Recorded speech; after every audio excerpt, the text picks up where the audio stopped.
Hello, this is international football commentator Derek Ray, and you're listening to the Ranks FC podcast.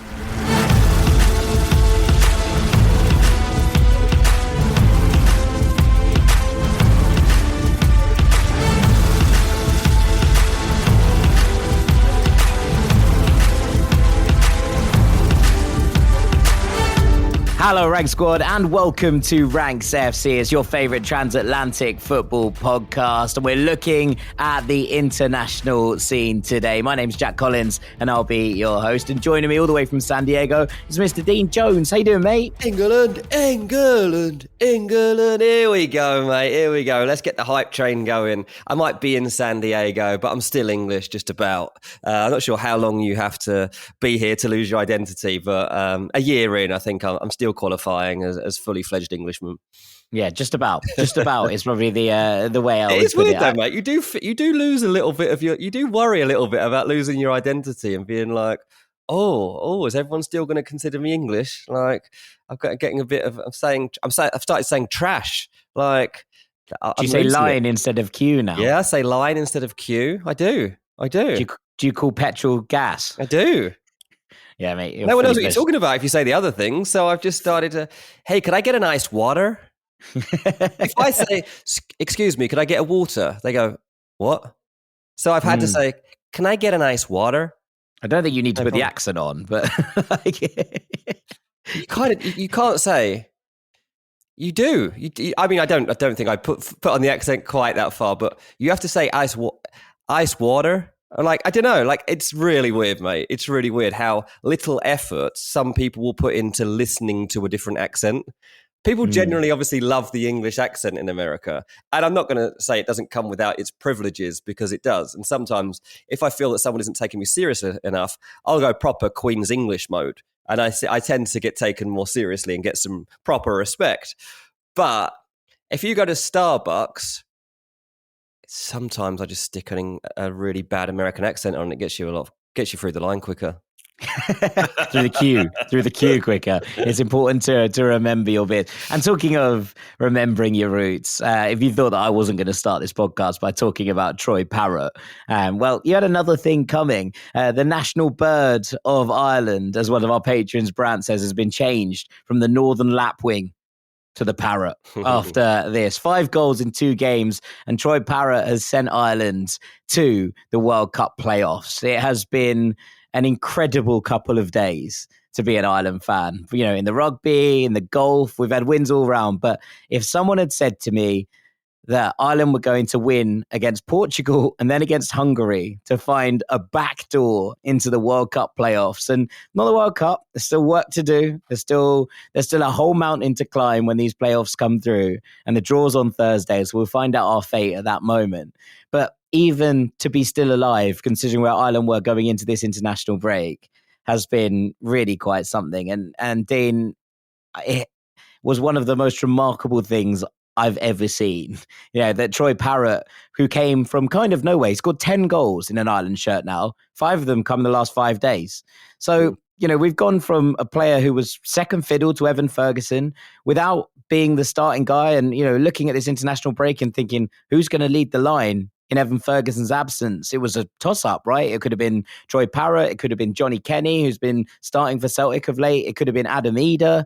And instead, a few days later, Ireland has a full national hero on its hands. And, you know, part of some of the most incredible scenes that we could have ever hoped for over this international break. The only comparison I've really got from an England perspective is when Beckham scored that free kick at Old Trafford. Like, that's the moment that I'm comparing to your Irish moment. Because, like, the whole commentary, like, Beckham standing over the ball, England need to score the goal to qualify, and he bends it straight into the top corner, and it was just madness. And, like, I can remember exactly the stool I was sat on in the pub and jumping around with my mates. I remember we just had football training and, like, we run straight into the pub to watch the game. I remember it so clearly, and it's just one of those moments that kind of lived with you forever, and that's what that Parrott moment will do for you. I mean, whether it actually leads to anything, mate, still remains to be seen. I mean, there are 48 teams qualifying for this World Cup. So let's start the show by just addressing that if there's ever a World Cup you've got to qualify, it should probably be this one. I mean, you've already got, just going to the World Cup already, that you might not expect to typically make it. Qatar are going to be there.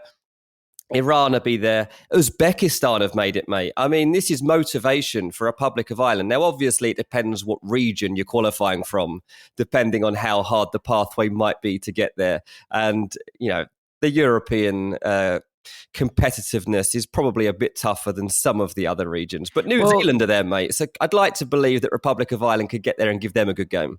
Yeah, I mean, look, Gennaro Gattuso spoke about this, right? He was like, yes, obviously Europe gets the most spots, but it's still, comparatively, it's 16 from, a big pool of teams. He was like, whereas, you look at South American qualification, for example, and look, this isn't necessarily me complaining about it, because I think that the World Cup is always richer for having a vast array of teams from across the world. His complaint was, he was like, you've got 65% chance of qualifying from South America because there's 10 teams, there's 6 automatic spots, and there's an extra one which takes you to a playoff. Alive that have lost like 10 games or something. Whereas he was like, you lose 2 games in European qualification, you're done and dusted. And I take that point. I think the CONMEBOL qualification is one of the most incredible things on earth. It's just so much fun. And the chaos towards the bottom of that always tends to be, an absolute heap of enjoyment. But it is a point that's, that you look at in terms of percentages. I do think that we shouldn't overburden the World Cup by, having more than half of it as a European test, because that's not what this is supposed to be about. And look, I'm sure that the Asian Federation will go, well, hang on, your 16 spots look pretty good for the amount of teams that we've got within the here and making away. And look, I think that the CAF could point to the same in Africa. But there is a frustration, and at least an argument around that from someone like Gennaro Gattuso, who's like, well, we're Italy, we're not going to make it. I was like, well, stop being bad. Well, exactly. I'm sorry, Gattuso, but the only person to blame at the moment is yourself. So I'm not feeling any pity upon you. If you go to the World Cup in this state, you're getting absolutely battered every game anyway. Yeah. So, I mean, look, there's different elements to all of it and different qualification bits, but it was really quite stunning. And Troy Parrott has etched his name into Irish football history. The first time we've seen someone this celebrated for a long, long time in that number 9 role. Crazy. What a feeling it must be for him, to become an overnight sensation, but I guess it was 4 nights really. But to be heading back to his club now and getting back to life as at Alkmaar must be very, very weird. Very weird to just suddenly be like, it's like when, people who are in huge bands talk about they've played the show of their life. Suddenly they're just sat back on the couch thinking like, oh, where's all my adulation gone? And he but then he did say he's watched the goal 5,000 times from that Hungary game. So I think at least he's got the YouTube to carry him through until we get to a transfer window where he has Real Madrid and Barcelona and Liverpool and Man City and everybody else chasing him. The Troy Parrott Ballon d'Or charge is on. Is all I've got to say about it. Look, just on Parrott, because he's become a bit, as you say, not quite an overnight sensation, but he won't feel like that for him. He left Tottenham. He had loan spells in the Championship. None of them really stuck. I remember a particular one at Millwall where people were looking at it and going, "This isn't the guy. This isn't. He's not up to the task." And he took a relatively low money move to go to RZ Alkmaar. It wasn't a particularly high fee. And he's had to rebuild himself from the bottom up as, someone who was once trumpeted as the kind of heir to Harry Kane. He's had to kind of knock himself down a few pegs and work his way back. But in the last year and a half, he's been absolutely brilliant for RZ Alkmaar, right? He has really stepped into that breach. He has become the undisputed number 9 there. He's having a very good season. I think he's got 10 goals already for club. And so we're looking at a player who hasn't just come out of nowhere and is, this isn't effectively Gio Reyna coming back and scoring for the USMNT, right? Who has barely played 100 minutes for his new club, Borussia Mönchengladbach, and barely played for his old club at the back end of last season, and suddenly comes back onto the international stage and finds a moment. Troy Parrott has been working for this, and he's really kind of in a way that makes this feel good story probably an even better story. It's not one of those where you just go, oh, he's here and he's arrived. This is something he's been working really, really hard for a while. And it's lovely to see that pay off on such a stage as this. Yeah, definitely. Yeah. So look, you've got your hero now, mate. You've got your golden balls. Let's see if he can take you that final step that you need. Look, I'd love you to be there. Like, our Irish fans are going to make the World Cup a much better event. And, I absolutely want you to be. And now that you've got this chance, I really hope that you make it. Fingers crossed that it's a favourable draw in these playoffs. Yeah. So we shall see on Thursday how Ireland's task is going to be like. Right, we'll take a break there. When we come back, we're going to be talking about our main ranking. We're going through some of the favourites for the World Cup. Make sure you stick with us here on Ranks FC. Welcome back to Ranks FC, where we're starting to look at the favourites for next summer's World Cup. It feels like, Dean, this is a good part and a good time to do this. We are now, 7-8 months away from the World Cup beginning. Most of the qualification cycles are ending. Most of the favourites will have secured their spots a long time ago, or at least be on the very cusp of doing so. And we can discuss them at length. There are 4 teams I had sort of in the pack here, but I wanted to start with an honourable mention because it feels wrong to talk about World Cup favourites and not talk about Brazil. Okay. It just doesn't feel like something that that we should be doing.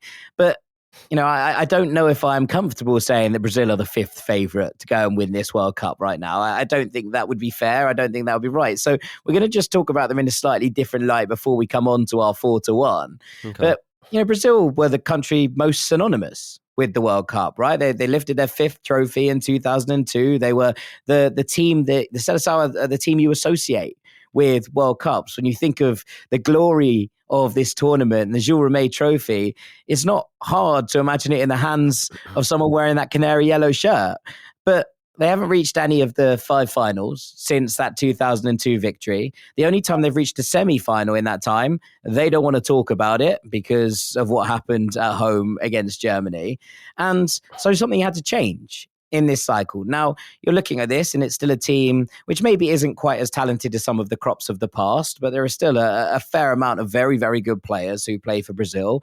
And they went and made the bold move of bringing in Carlo Ancelotti as the manager. So bringing in someone who has no real association with it, who, doesn't have the same, language as the country, and who is coming in here as very much kind of an outsider, but also a godfather of world football. Now, he'll have a relationship with many of these players already. It's not necessarily a question, and no one is challenging Carlo Ancelotti's credentials. But the truth is that Brazil have had to try and do something different, right? They've had to try and reach for something else to try and lead them to the glory that they've been looking for in all of these years. So Carlo took over in May. He came in at a pretty low point for Brazil. They just lost 4-1 to Argentina in qualification, which wasn't necessarily going to affect their chances of making the World Cup, but definitely had everyone at an all-time low. And Dorival Jr. had to go at that point.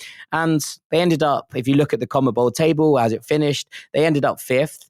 Now, some of that is a little bit false in terms of, you get to the final games, they've already qualified. Teams are still absolutely scrapping to try and make it in those final days. He's able to experiment a little bit more, and there's not that much time for Ancelotti, so he's trying to see different players in different positions and work around. So I think you could excuse some of the losses towards the end of the qualification campaign, and 5th is probably a little bit of a misnomer, although it's not that much of one. They probably deserve to come 4th, maybe 3rd at a real push in CONMEBOL qualifying. They've lost 6 of those 18 games. It's been quite interesting keeping an eye on Brazil over the last few international breaks because, they've had a number of different games, and some of these games have been really impressive and some of them have been far less impressive. They lost 3-2 to Japan in the last international break, and also they beat South Korea 5-0 in probably the best performance we've seen for them under Carlo Ancelotti. And it was like, whoa, okay, are Brazil back? There's a real flavour about what they're doing. There's some really interesting bits and bobs going on with them that we can kind of take something off. Now, they won 2-0 against Senegal, and they'll be playing against Tunisia as well before you listen to this podcast. But I still find it incredibly hard to get a handle on exactly what this team is, one, going to look like, and two, what their ceiling is next summer. Because whilst I think you can look at it and say, yeah, okay, there are bits and bobs that I don't hugely like. You saw the goal from Estevao, who has stepped in on this stage. We spoke about him, obviously, in last week's podcast. He stepped onto the international stage and gone, right, I know what to do here, picked up where he's left off. You're looking at the midfield and thinking Casemiro, Bruno Guimaraes, Lucas Paqueta. There's a lot of very, very talented footballers in these areas. They have an incredible array of attacking stars still in Rodrigo and Vinny Jr. and Rafinha and Estevao now and Mateus Cunha, who, okay, was playing for Wolves at the time that the last, his last call-ups came, and now he's playing for Manchester United and taking on a big role and wearing the 10 shirt at Old Trafford. It does feel to me like they're in a bit of a strange place in that the expectations sometimes subvert the reality. Yeah, look, I can tell you what they're going to look like. They're going to wear yellow shirts with green trim, and that strikes fear into everyone as soon as they walk onto a football pitch. Like, the leaks of their World Cup kit are like inspired by the iconic 1970 kit, and the leaked pics look pretty cool. So it's one of those jerseys that, like, you're just excited to see. Like, when you watch the World Cup, you just make sure you watch Brazil. Like, Brazil just means World Cup to me. Like, it's just football. It's just, you think of, like, even though, like, I don't know if there's anyone listening to this podcast that was that was watching Pele in his pomp, but like, all of us have seen the videos of Pele and we know what those images are. And then depends when you grew up, who you liked watching. Like, for me, the first Ronaldo, the number 9 Ronaldo, Ronaldinho, all that kind of stuff. And it's just like, it's magical. Do you want to feel old? I always feel old, but go on. 20 years ago today was the day, as we're recording this, was the day that Ronaldinho got the standing ovation at the Bernabeu. Oh, was it? Wasn't it that one? But but that is quite funny. Yeah, and I did meet Ronaldinho, and I'll say, don't always meet your heroes. It wasn't the best experience of my life. But look, it's special to see Brazil. And what's interesting about Ancelotti is we watched Real Madrid, right? And it was all about vibes. Like, you didn't know what their plan was. They didn't know what their plan was. They didn't have a real structure. If you look at a structure of a Brazil team for the World Cup, it might be a 4-2-4, but it's going to be loose. It's going to be just go and do your thing. He wants as many of those exciting players as he can on the pitch. And I hope Estevao continues to flourish, because that's the sort of player that ends up lighting up a tournament like this. So I'm excited by it a lot. I don't have massive expectations for them to win the tournament, but as soon as you see a tournament and Brazil are playing in it, oh God, it's just great. It's just great. It's just one of the most iconic things about any World Cup. Yeah, 100%. We're excited to see what they look like. But I think that trying to predict exactly how they're going to play or what it's going to look like by the time that they get there is a bit of a fool's errand right now. But it felt wrong to not include them in this discussion. Yeah, the Netherlands won't be happier than them being at 5, because I think that the Netherlands would feel that if they make their mark at a World Cup, then they can go and do it. I mean, we'll have to wait. I don't believe that either. But I've seen a lot of rankings for early rankings of who would win the World Cup. And yeah, the Netherlands are a lot of people's pick, actually. Beautiful bridesmaids dressed in orange, as the book says, right? Yeah. Like, always the bridesmaid, never the bride. They qualified yet? Have they, as we record this? Like, are they mathematically there even? Yeah, they did. They qualified on Sunday. On Sunday, it was a late. Well, it went to the last game, but they are there. They will be there. The boys in orange, who are also a delight. And look, exactly, Germany will be a little bit annoyed not to be on this list either. But I'm yet to completely trust where Julian Nagelsmann's Germany are. All right, though, mate. They do look all right. But yeah, Nagelsmann definitely doesn't have the trust of his nation either at the moment, I think it's fair to say.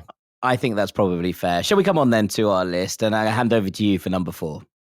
Yeah, let's crack on with the way that we are going to move through these. And at number 4, we're going to go with England, because they're going to be, look, if we're talking about the Final 4, they should be there. It's really, really hard to gauge exactly where they end up, but what we know is that they've got great form in major tournaments coming into this one. Semi-finalists, runners-up, quarter-finalists, runners-up. Like, England have created a sense of expectation through the Gareth Southgate years that's exceeded anything we'd ever had before, really. We were always hopeful, but never expectant that we could actually get even to finals. And now we're getting to those finals and we're just falling short. So there's still some work to be done, but at least there's been a lot of progress made. Now, obviously, a lot of people got sick of Gareth Southgate in terms of him being considered dull, boring, dour. And the Southgate era ended up kind of petering out. But for a while there, Southgate, you're the one, we were buzzing for what Gareth Southgate gave us. And Tuchel has to try to recreate that. He seems a lot more stern than Gareth Southgate. He seems a lot more combative within his own camp than Gareth Southgate ever was. And we will have to wait to see now whether that's a trait that can actually bring the best out of this group of players. I've got to admit, it seems a little bit risky. England are a great team, right? You look on paper, you look at the team, and they go like for like with anyone that you're going to get in the last four. So they'll get to the quarterfinal stage without problem here, and then we'll have to see who they come up against. Harry Kane, people keep saying, is in the form of his life. That's got to be a good thing. He was always good for England anyway. If he's in the form of his life, should be even better. They've gone through qualifying without conceding a goal. Great. So everything's kind of adding up. The real strange thing about England is that under Tuchel, he started to spark conflict within his own squad, and some of the media are now jumping on the back of it, and I just don't like this at all. Like Jude Bellingham is becoming I don't want to say figure of hate, but it does feel like that from some people that are... Lightning rod for criticism. There you go. It's driving me mad, mate.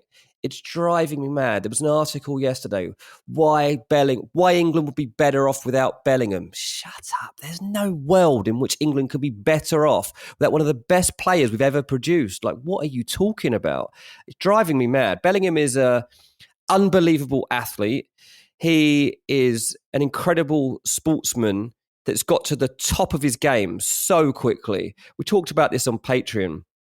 Like, Bellingham breaking through when he did at Birmingham City, like making the mark that he did at that club, and then going on to Borussia Dortmund, going and doing it in another country, quickly establishing himself, smashing it over there, and then getting a move to Real Madrid. Like, it's been an incredible rise, and he's proving himself at every single level. And suddenly, Thomas Tuchel leaves him out of a squad. There's on the back of that, some doubts about whether he makes the team. He then goes back into the team last weekend, puts in a man of the match winning performance, shows a bit of frustration when his number goes up to be substituted, still shakes the manager's hand as he walks off. And all the headlines are about him throwing tantrums and his demeanor and all this stuff. It's like, hang on, do we want our best player to be happy he's being subbed? No, I don't want that. I want him to be spiky. I want him to have an ego.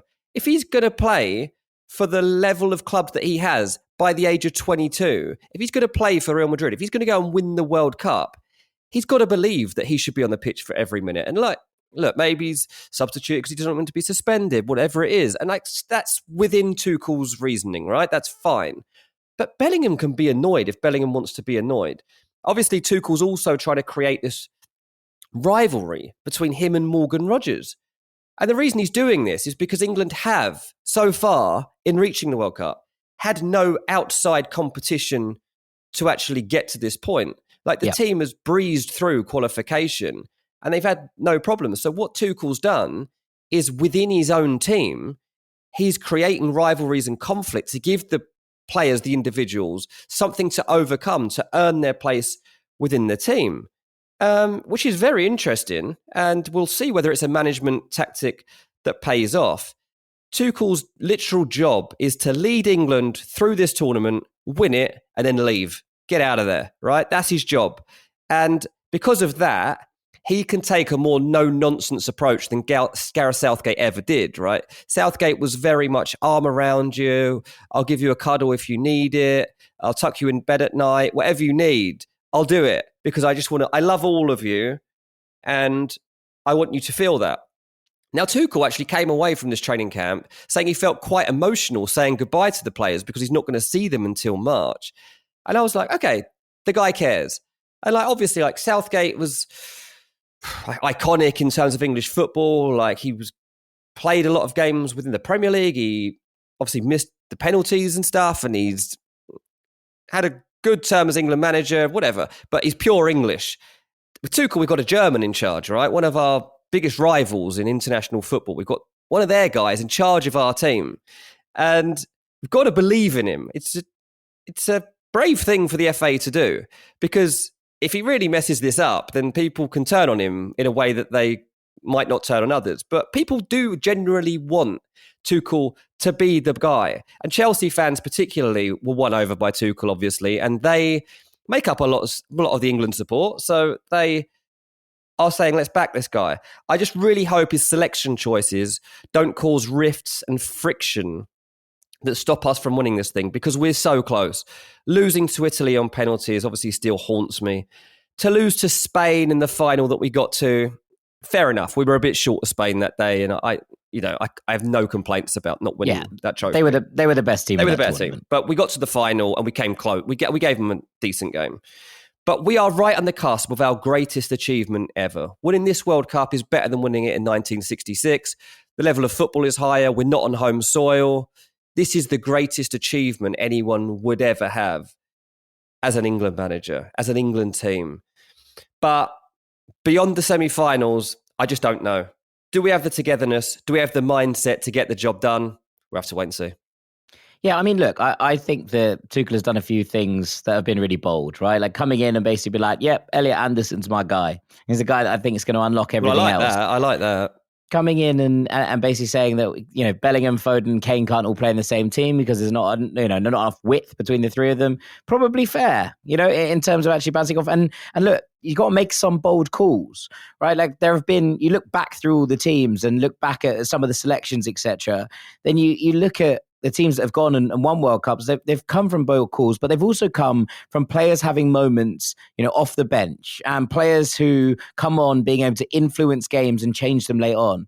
And I think that, you know, in terms of some of the bits around Jude Bellingham in particular, yeah, okay, there's been a bit too much noise, right? Like from where I'm standing. And I don't think that Tuchel's helping particularly in some of the comments he comes out with. But equally, I think that, you know, there is always that element of trying to find a storyline in everything and anything.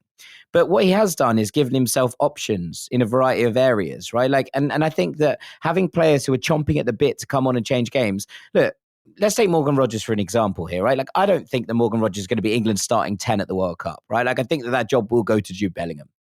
But if England needs someone to make something happen, well, they've seen that Morgan Rogers has that. He's become accustomed to this squad. He's been able to change games. He's been able to be the guy for England in certain games to step up. There is no way that you would have thrown him into the fray in the World Cup next summer if he hadn't had those reps and that moment and the ability to come on and make his own name within the international setup in these qualifiers, where England, it should be noted, have won every single game and haven't conceded a goal, which is a record in qualification. No one else has done that. Now, even to achieve that and be on that kind of level footing is something pretty remarkable within itself. So I think that actually in a period where England have cruised through, and look, that's become part of the course now, but it wasn't always the case, you know, you have to look at that and say, okay, Tuchel's done all he can in terms of the qualification cycle, but also on top of that, he's come in there and he's blooded players and he's given opportunities to people who might be needed when the World Cup comes around. Because, look, even if Jude Bellingham is going to be England's starting 10, what happens if 2 weeks before the World Cup he pulls up with an injury, right? And there's no one else to step into that role. Well, now Tuchel knows he has a guy in Morgan Rogers that he has relied on during this qualification cycle where, yeah, is Jude Bellingham a better player than Morgan Rogers? Of course he is. But in terms of having someone that you know and knows the team that's able to step in there ready-made and give yourself options in a variety of different places, I think that's all you can ask for from an international manager. Yeah.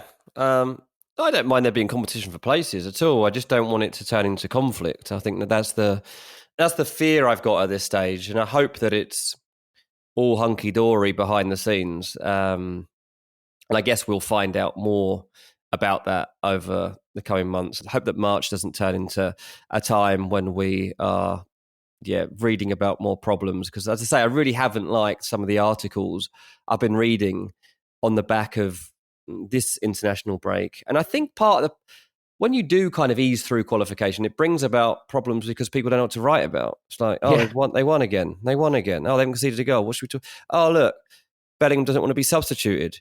Of course he doesn't want to be substituted. What footballer wants to be substituted? Drives me mad, mate. But look, this is part and parcel of international football, part and parcel of English football. Let's hope they can overcome it all. Yeah, there you go. Right, let's go to number 3, which is where I have the defending champions, Argentina. They obviously beat France on penalties in the final in Qatar back in 2022.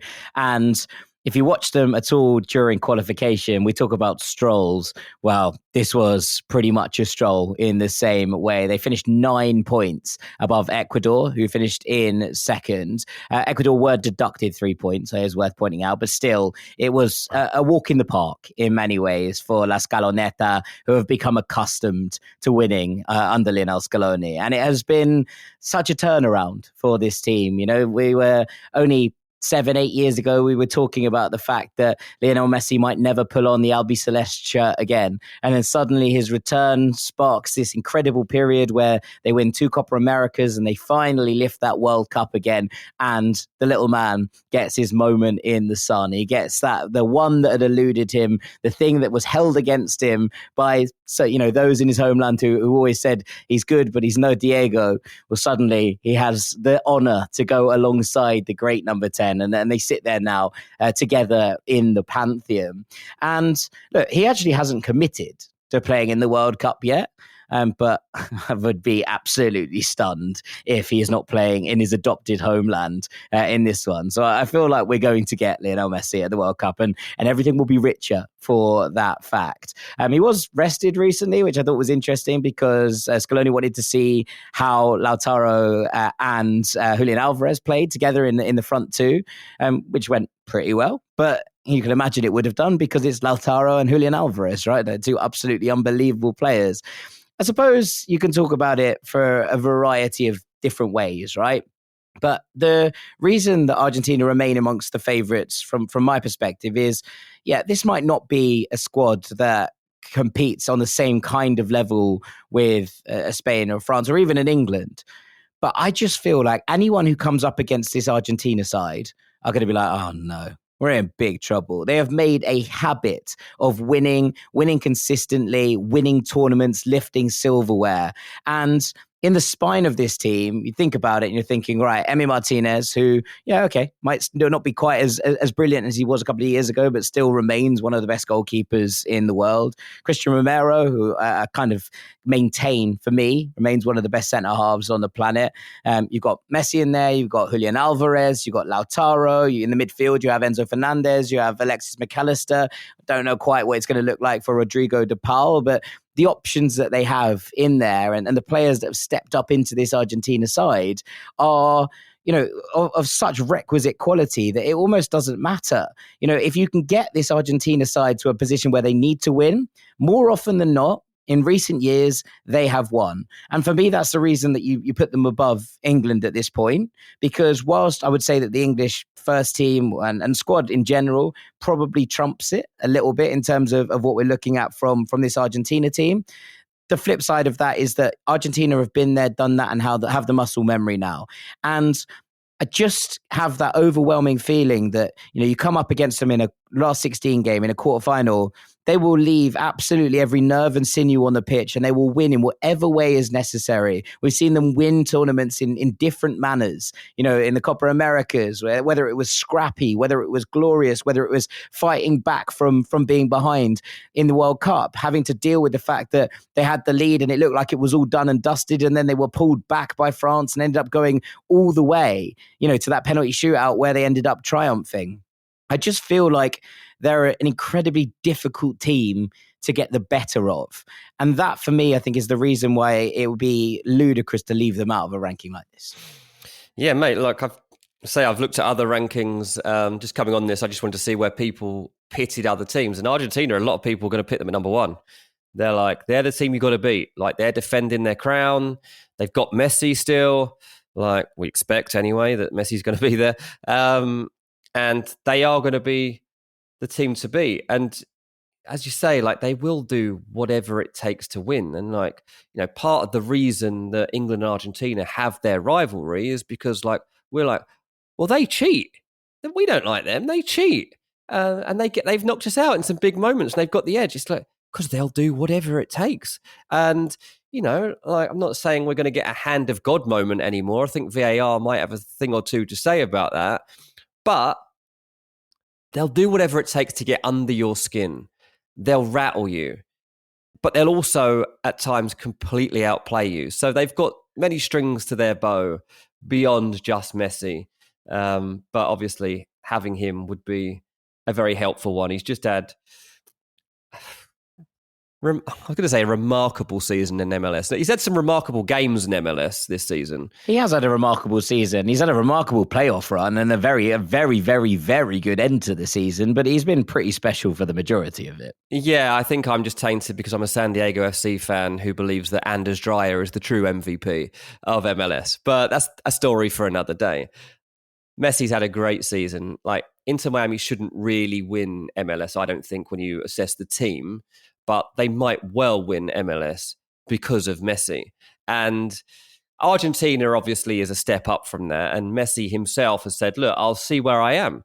I'll go into pre-season with Inter Miami, and then we'll see how I'm playing, how I'm feeling, and whether I'm going to be at the World Cup. Like, Messi's going to the World Cup. The fact he's just signed a contract extension, I think, should put paid to much chat, if I'm honest. Yeah, if Messi does not go to this World Cup wearing the number 10 shirt, I'm not watching it. All right? We'll be robbed. So we'll be robbed. Like, whatever rivalries exist between England and Argentina, I'm not watching a World Cup when it's supposed to be Messi's last one. So, yeah, this is part of what it's all about. So, Argentina have got a very good team still, and they've now got that defiance about them because they got something to actually protect. Yeah, absolutely. It's just a question of, can you go and beat them? And the answer for so long has been no, not really. No one can. So it makes them right up amongst it in terms of the favourites. Let's move on to number 2, shall we do? Yeah, let's talk about France, who equally are extremely difficult to stop. Winners and then runners up in the last 2 World Cups. Narrowly beaten by Spain in the Euros in the semi-finals. Came close in the Nations League as well. Didn't manage to get into the final of that, but still had a good run. They are a team that would become only the 3rd team ever to reach 3 consecutive World Cup finals. West Germany have done it. Brazil have done it. And France are now going to try to get into the final for the 3rd time in a row. In order to do that, I think they need to work out exactly how to unlock Prime Mbappe.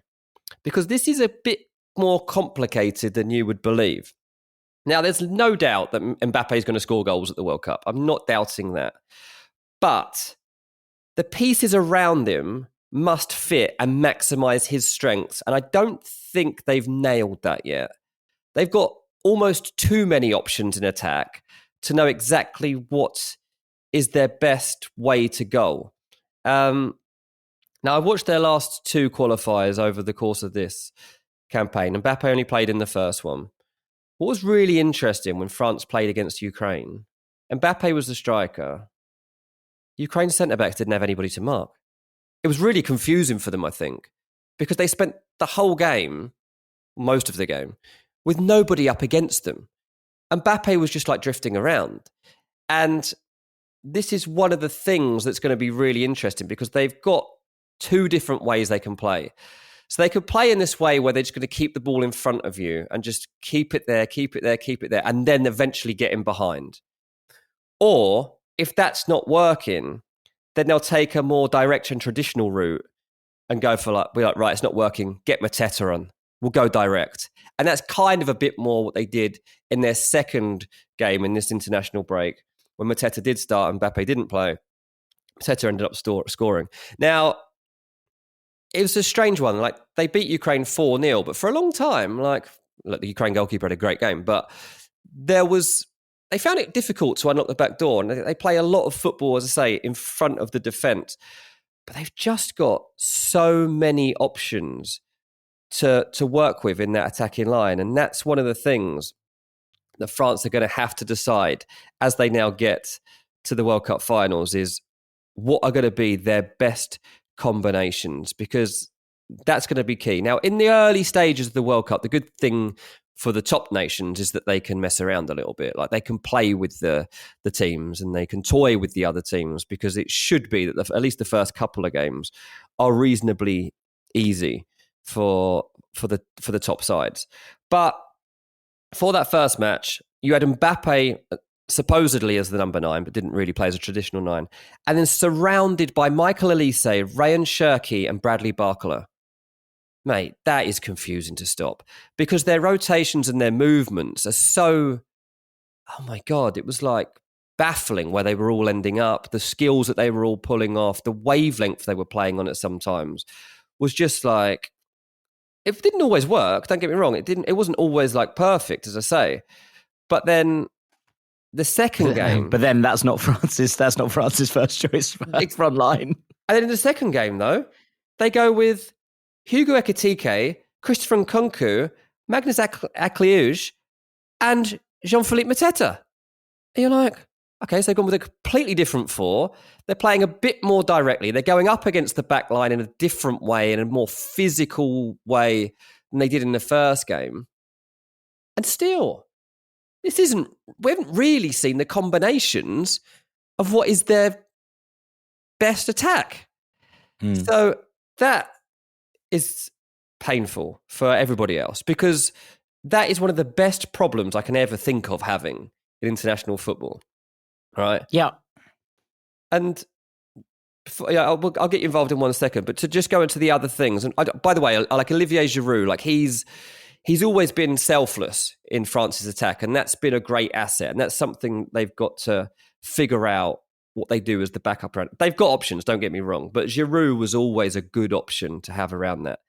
Now, in defence, I just assume it's going to be Koundé, Saliba, Upamecano, Dean, right? Or maybe one and change from that, right? Yeah, maybe Theo. So then they did play that lineup. And then in the last game, Canate was actually captain. He played at centre-back. Theo Hernandez did play. The other Hernandez played at centre-back. And Luca. Malo Gusto played at right-back. So again, like, that's not bad.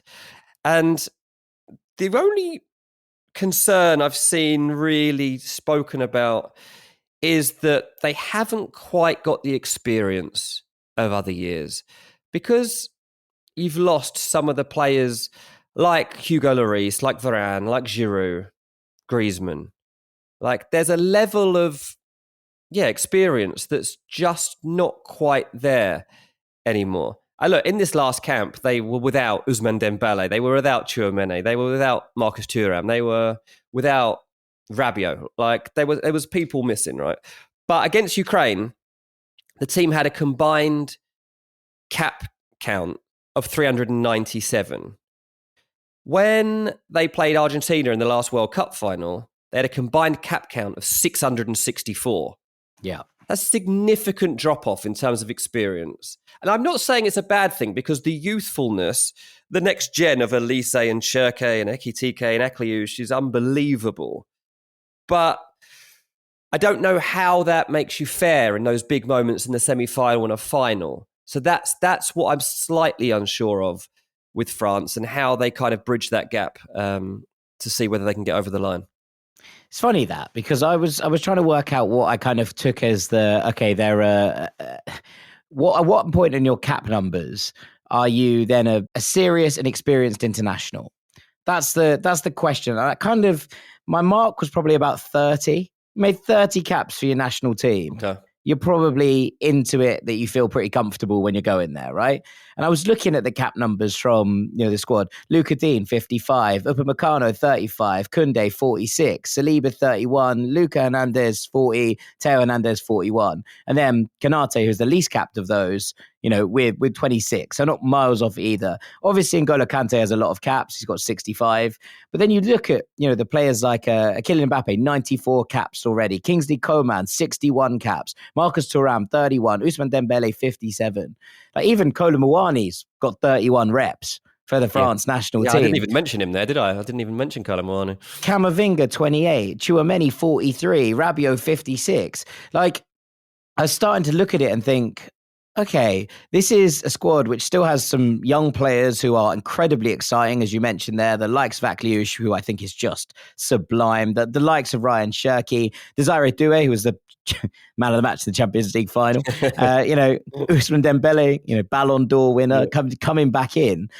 I'm quite impressed with how many reps some of the younger players, or at least the kind of players who are like 25, 26, have already got for this France team. They've been very good at integrating, the generations as they've come through, rather than waiting for a generation to almost expire, if you will, and like them being like, right, we just start again. What I have noticed is that it does feel like they've got a fair amount of experience in playing together already, and that's got to be a good thing from a France perspective. Yeah, it's crazy. Like the names that you reel off for France are just insane.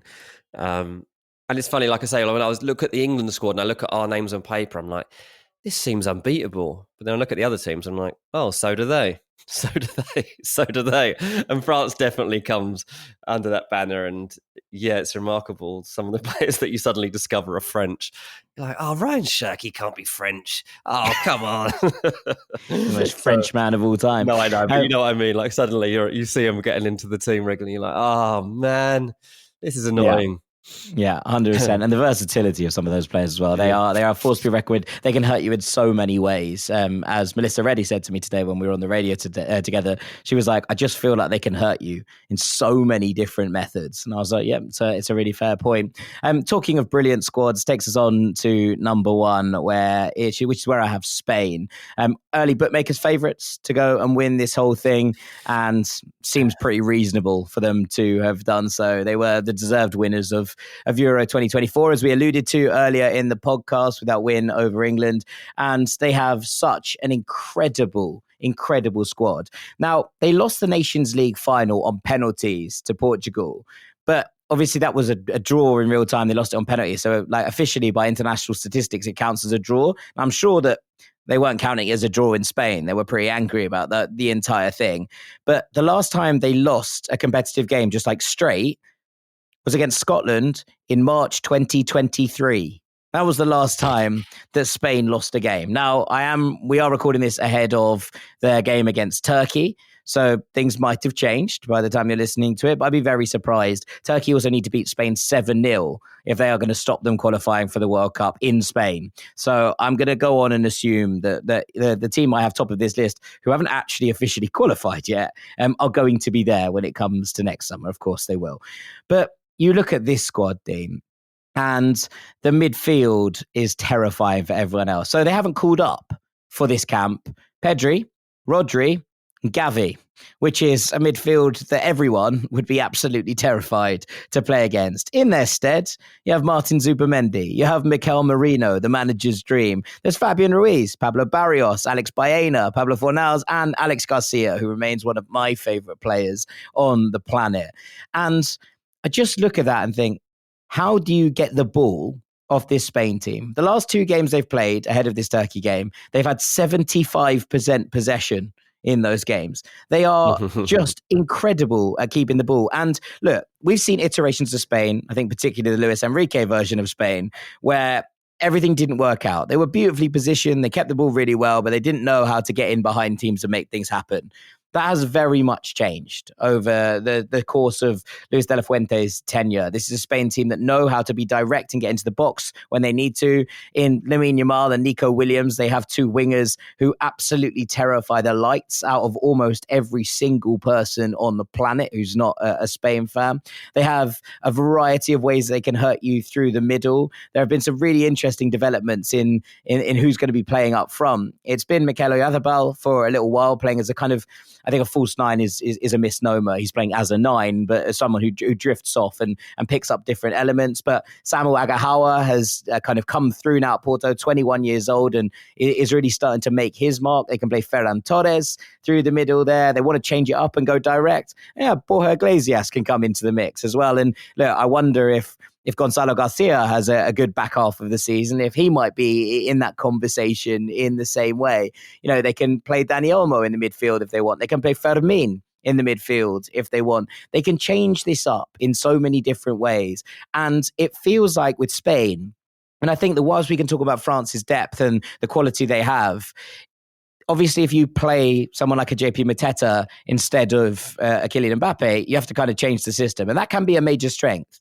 The thing that I look at with Spain is when one player drops out, someone just steps up and goes, yeah, no worries, I could play that role perfectly. And that, for me, I think is the terrifying thing about them. It's not that Spain have just a group of brilliant players. It's that they have a system and a structure that they fit into really nicely.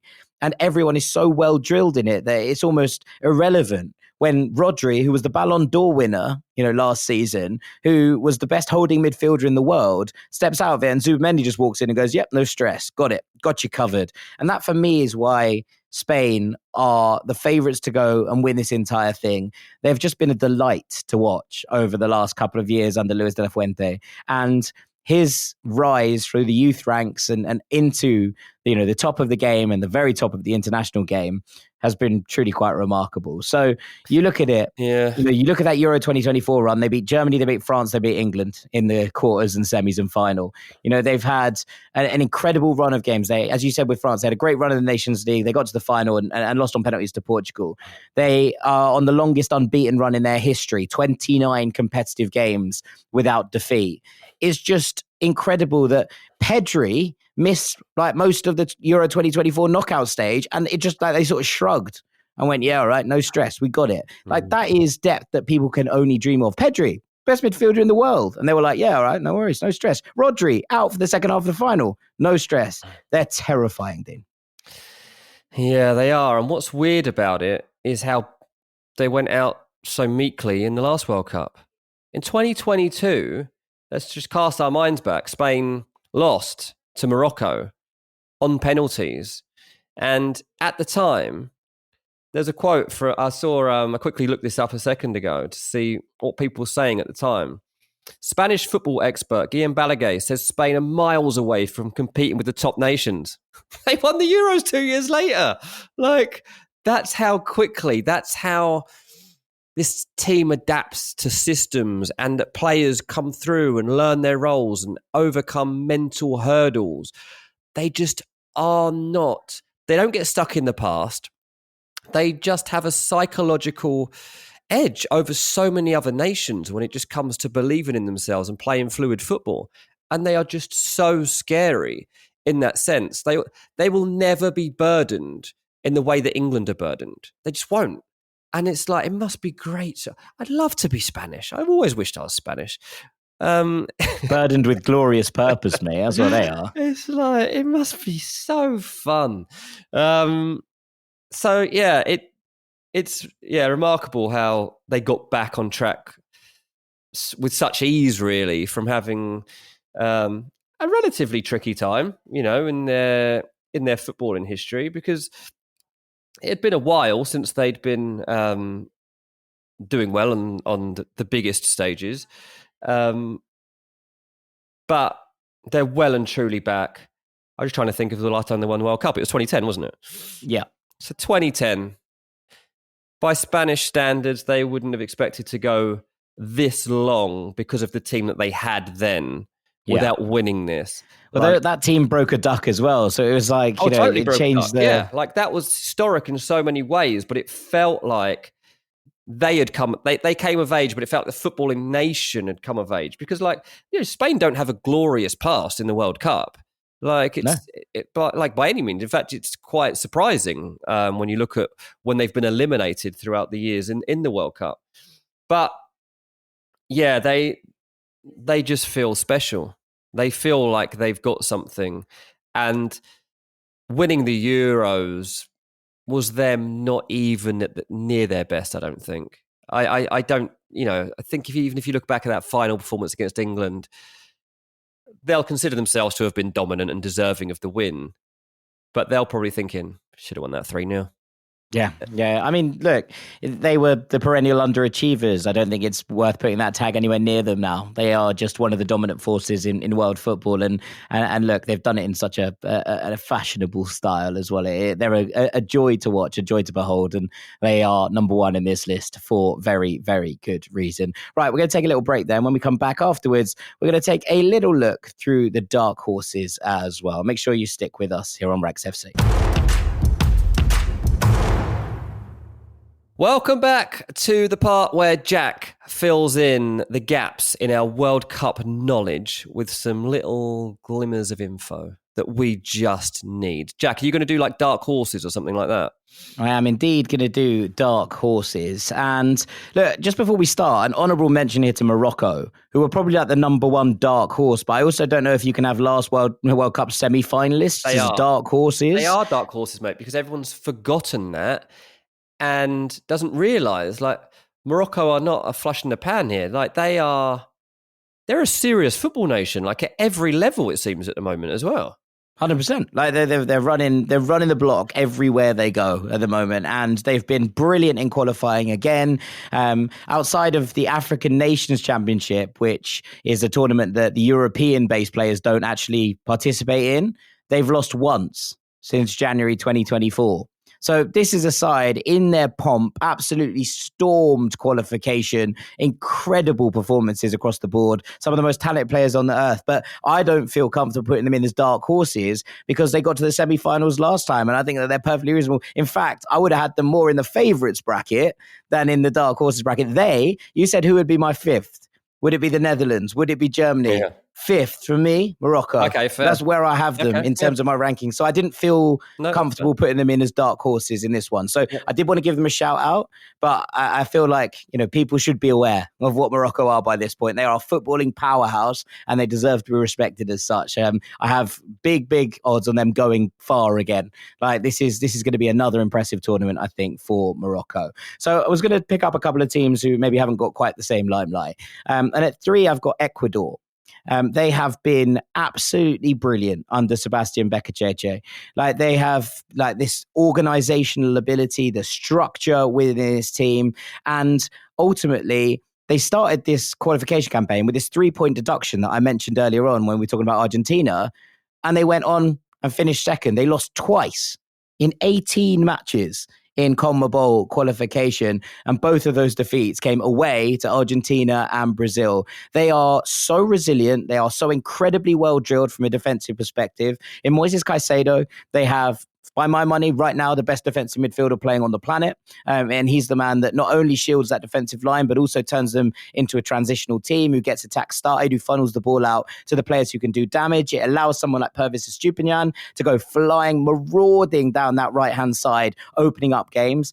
And look, actually, if we talked about England as a potential favourite and being like, look, they're incredibly resilient, they make things happen, they can sit in and defend when they need to, they don't concede goals, they score from a load of set pieces, you could also be talking about Ecuador because they have conceded 4 goals in 15 games under Beccaceche. They have been so impressive, like when they've gone to difficult away grounds, whether they've been at home. The only reason that actually I think they're only down at 3 here is because they draw too many games. They've drawn 9 of 15. And that is probably a slight concern. Are they finding the goals they need to in order to turn those ones into wins? Look, if they win every game and they go to penalties, they'll fancy themselves. If they, if that's how it happens, but it's really, really hard to score against them, and they're very good at turning set piece situations into real big moments. And I think at tournament football, this is something that's going to really, really suit Ecuador. Now, I was quite hot on them before the last World Cup, and they really kind of fell through the trapdoor. They really weren't that impressive, but they've only made it once beyond the group stage, which was in 2006. And you'll remember that game because they were beaten by England very narrowly in the last 16. But this is their 5th World Cup of the last 7. And they keep going really well at Copa Americas. At some point, I think that has to translate into a good World Cup run. And with someone like a William Pacho at the back, with Moises Caicedo shielding the defense, with the ability that they have to keep teams at bay, hit on the counter, and take advantage of their opportunities, I really do fancy Ecuador to have a bit of a punt at this point. So I'm gonna go and put them into this. That defense is solid. I mean, they just seem to have a never-ending list of them. Like one can't play. Suddenly they've got another £50 million one coming through. Like, unbelievable. Yeah, very, very special team, Ecuador. And they're not that much fun to watch, I'll be honest. They're not like a glorious team that you can't miss a game, but they're very, very hard to beat. Yeah. So, I think they take that trade-off in this regard. At number 2, I've gone for Algeria. Unbeaten in 10 games, although they are playing Saudi Arabia as we record this. They're 2-0 up with 10 minutes to go. So I fancy that's going to become 10. And when you kind of come to what they've done, they won 8 of their 10 games in qualifying. Really tough, really competitive group that also included Guinea and Mozambique and Uganda. A lot of names you'll know. Rami Bensebaini having a cracking season at Dortmund. Ryan Aït-Nouri, the old warhorse Issa Mandi, who I love.